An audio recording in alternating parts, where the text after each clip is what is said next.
Pada momentum Hari Raya Idul Adha 1445 Hijriah, Polres Ogan Komering Ulu Selatan melakukan penyembelihan 9 hewan kurban yang akan dibagikan ke masyarakat sekitar.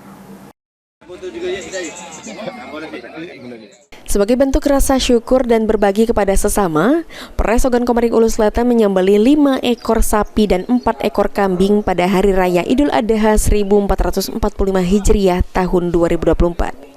Pemotongan hewan kurban berlangsung di halaman sepak bola Polres Ogan Komering Ulu Selatan yang dihadiri langsung oleh Kapolres AKBP Listiono Dwi Nugroho serta Ketua Bayangkari dan para pejabat utama Polres Ogan Komering Ulu Selatan. Penyembelihan hewan kurban sudah menjadi kebiasaan atau tradisi bagi Polres Ogan Komering Ulu Selatan dan Polsek jajaran di setiap Idul Adha. Sebelum dilakukan penyembelihan, terlebih dahulu Kapolres menyerahkan hewan kurban kepada panitia penyembelihan. Untuk penyaluran daging kurban tersebut diberikan kepada masyarakat yang berhak menerima dan masyarakat di sekitar Mapolres Ogan Komering Ulu Selatan. Jadi untuk Polres pada tahun ini ada kurban sapi sebanyak 5 ekor, kemudian kambing 4 ekor.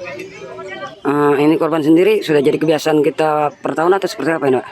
Jadi kebiasaan setiap tahun dipotong korban, kemudian daging kurbannya dibagikan kepada masyarakat sekitar Polres dengan harapan bisa membantu masyarakat yang kurang mampu sehingga dapat menjalin kemitraan dengan masyarakat. Pembagian hewan kurban dibagi menjadi 2 sistem, yakni secara door-to-door dan melalui kupon yang telah diberikan kepada penerima hewan kurban. Sri Fitriana, PAL TV.